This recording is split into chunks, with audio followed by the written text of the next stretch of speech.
Bonjour et bienvenue dans cette série de vidéos consacrée à l'apprentissage du Tai Chi Chuan et du Qigong de la famille Yang. Aujourd'hui, je vais vous guider à travers un cours de Tai Chi et nous allons continuer l'apprentissage de la deuxième section que vous avez presque terminée. Deuxième section donc de cette forme longue de la famille Yang. Alors avant de commencer, vérifiez que vous êtes abonné à la chaîne YouTube. Likez cette vidéo si vous aimez ce contenu et partagez, ça m'aide beaucoup. Vous pouvez aussi mettre vos questions évidemment dans les commentaires.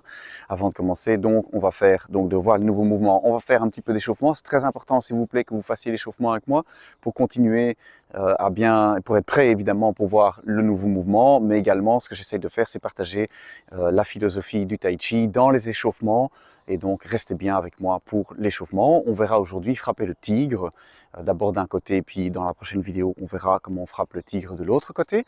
Et nous avions vu le demi-Bouddha la dernière fois. Alors, on va d'abord bien s'échauffer en mettant les pieds parallèles à la largeur d'épaule. On fléchit, on décambre le bas du dos. On va tourner le bassin de gauche à droite, donc tourner le centre. On se connecte ici au Tantien. Donc, puisque vous êtes sur cette vidéo, cela veut dire que vous me suivez depuis un certain temps. Et donc vous savez à quel point le Tantien est vraiment très important. La sensation, le contact avec le centre qui se trouve 3 doigts sous le nombril. Donc essentiel de faire un petit échauffement, non seulement sur le plan physique, donc de s'échauffer, de wheeler les articulations avant de se mettre en mouvement, mais également psychologiquement, de se placer dans son Tantien, donc de reprendre contact avec ce point 3 doigts sous le nombril et de progressivement aussi se rendre compte de l'importance des racines, donc d'avoir un bon ancrage au sol, les pieds bien vissés au sol, et cet exercice ici vraiment nous le permet. Ensuite, comme j'ai prévu ici de faire la deuxième série, une partie de la deuxième série d'échauffement qui commence par l'aigle qui se retourne en volant, c'est important de bien préparer la colonne et de bien wheeler les articulations. Voilà. On relâche un instant, on va faire l'aigle qui se retourne en volant, vérifiez que vous êtes bien échauffé. Si ce n'est pas encore le cas, reprenez la vidéo depuis le début. Ici, on va faire quelques exercices du début de la deuxième série d'échauffement. Donc on va pousser les muscles sur les côtés, bien fléchir les genoux, bien ancrer les pieds au sol. Et puis on se retourne et on essaie de s'étirer sur une ligne.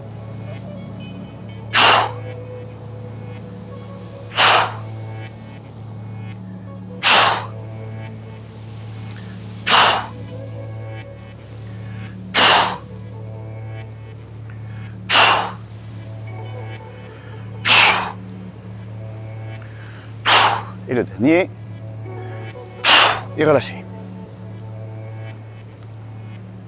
Voilà, on va continuer avec sauter à pieds joints. Donc on se met pieds joints, les jambes tendues, les majeurs aux côtés comme ceci. On va sauter 1, 2, 3, 4, 5, 6, 7, 8, 9, 10. Voilà. On va donner les coups de pied maintenant. Donc c'est une série qui est un petit peu plus dynamique. Alors placez les mains comme ceci à hauteur des épaules. Si c'est trop haut, baissez un petit peu. Moi je vais mettre un petit peu plus haut. Mais donc pour le moment, contentez-vous, c'est très important de ne pas dépasser les mains au niveau des épaules. C'est déjà assez dur.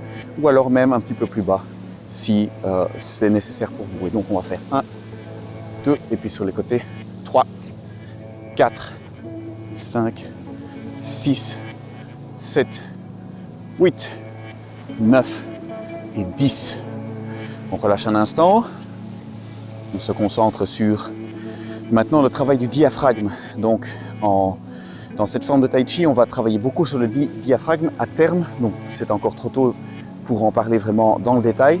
Mais l'exercice suivant de inspirer l'air nouveau, expirer l'air ancien, va vous permettre progressivement de prendre conscience du diaphragme, donc avec lequel on va beaucoup travailler quand on travaille sur la respiration bien plus loin dans l'apprentissage de cette forme de Tai Chi. Et donc ici on va mettre la main gauche dans la main droite, pouces et petits doigts sont joints, on va inspirer par le nez, monter sur la pointe des pieds et puis tourner les paumes vers le sol et redescendre. Inspirez par le nez, tournez les paumes vers l'extérieur et expirez par la bouche.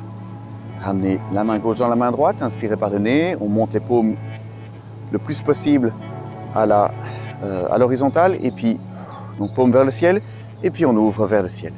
Donc on replace les paumes bien vers le ciel, on monte avec les paumes le plus possible vers le ciel et puis on expire par la bouche. On redescend sur les talons et on recommence ici. On inspire par le nez, on monte paume vers le ciel, on tourne les paumes vers l'extérieur et on expire. Inspirez par le nez, on tourne les paumes vers le ciel et on expire. Une dernière fois, inspirez par le nez. On expire, paume vers le sol. On redescend sur les talons. Inspirez par le nez. Tournez les paumes vers l'extérieur. Et on expire. Et une dernière fois, cette fois-ci, paume vers le ciel. Et expirez.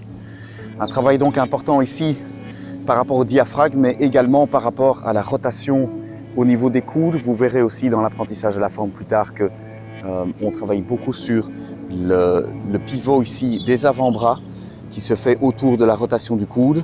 Donc c'est très intéressant au niveau de la souplesse, au niveau du haut du corps, de l'épaule, du coude et évidemment de tout le reste. Mais ça travaille également sur le fait de libérer le dessus des poumons.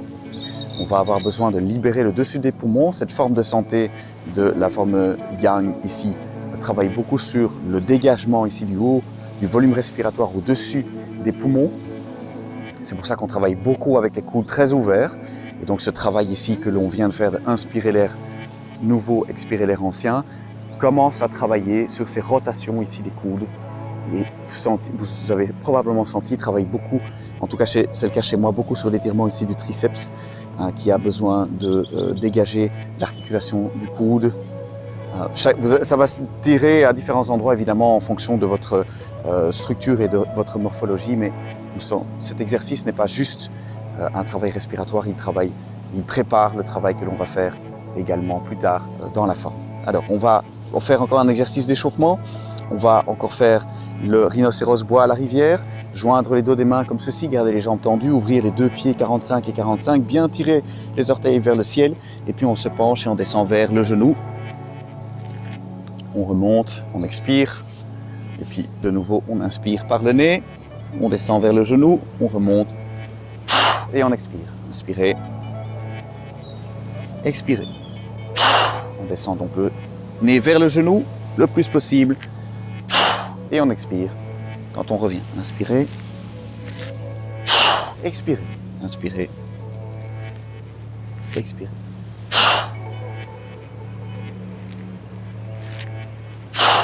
Inspirez, expirez, inspirez,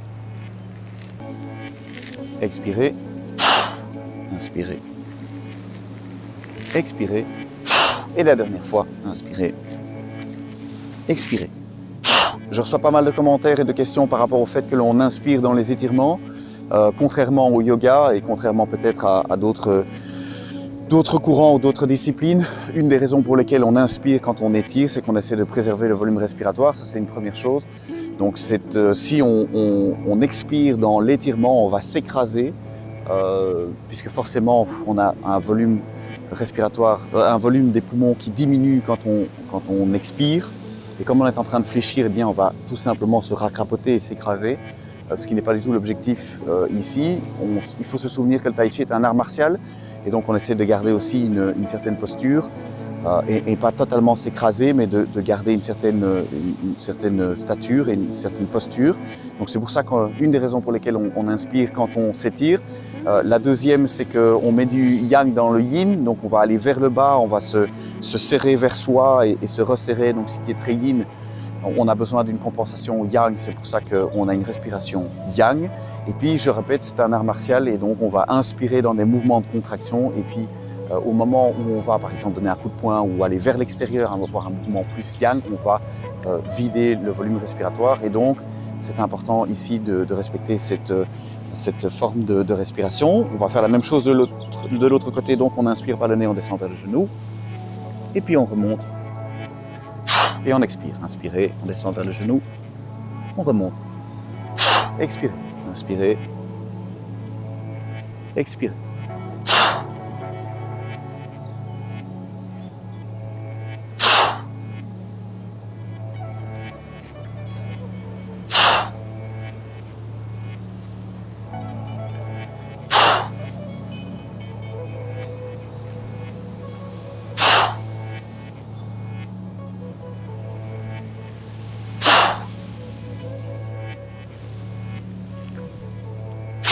Et le dernier.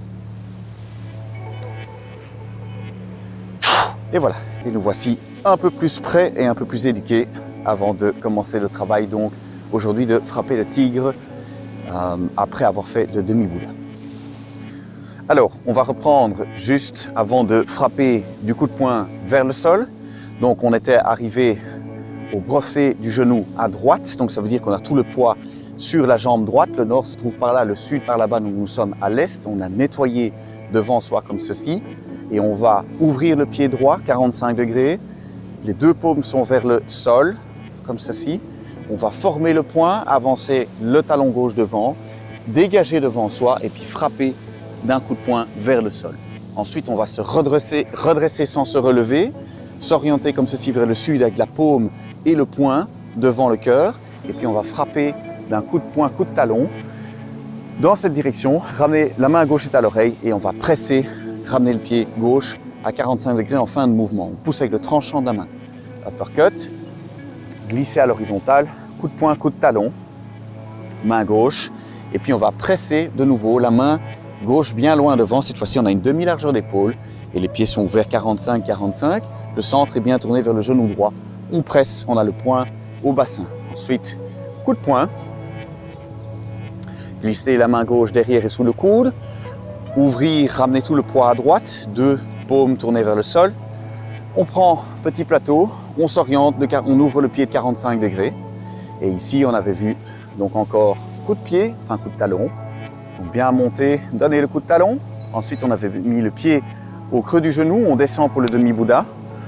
Poser le pied un peu plus large qu'une largeur d'épaule et on avait pressé ici avec les deux tranchants des mains devant soi, tout le poids sur la jambe droite. Comme ceci, le centre bien connecté au genou droit. Alors aujourd'hui, on va rajouter de prendre une balle. On prend souvent des balles avant de bouger, donc c'est la partie yin des mouvements. On va se gonfler en énergie, prendre une balle ici avec un Qigong 2 et un Qigong 3. Donc les deux paumes se parlent et tiennent une balle comme ceci. On a toujours pour le moment le centre bien connecté au genou droit. Et puis ici, on va fléchir, on va pivoter sur le talon gauche, bien avoir toujours tout le poids sur la jambe droite et se tourner comme ceci avec la balle. On est à 45 degrés, donc ça veut dire que comme le nord est par là, on va être au sud-est. Et donc on va regarder vers le sud-est avec tout le poids au-dessus du talon droit et la belle balle comme ceci. Donc première partie du mouvement. On est arrivé ici en fin de demi-Bouddha. Les pieds sont tournés ici vers le sud-ouest. Plus qu'une largeur d'épaule, puisqu'on a fait un pas vers l'avant comme ceci, en parallèle. On commence par prendre une balle, une belle grande balle, et puis on va pivoter au-dessus du talon gauche et au-dessus du talon droit, mais avec le pied gauche qui s'ouvre sur le talon, comme ceci, pour regarder en direction du sud-est. Une dernière fois, donc, ici, prendre la balle, et puis regarder vers le sud-est. Ensuite, ici, on va former les poings et on va avoir ce point qui va comme ceci, en même temps que le poing gauche va se tourner comme ceci, paume vers l'extérieur. On va parer comme ceci et on va venir frapper en dessous. Donc on va frapper le tigre comme ceci. Donc les deux poings sont formés et on va frapper comme ceci en même temps que l'on amène tout le poids sur la jambe gauche. Boum. Et on va terminer ici, orienté vers le sud-est. On a soulevé et frappé avec le poing droit. On frappe le tigre avec le poing ici bien dans l'axe. Attention de ne pas croquer votre poing parce qu'évidemment si vous avez un impact comme ceci avec un poignet cassé, vous allez casser le poignet.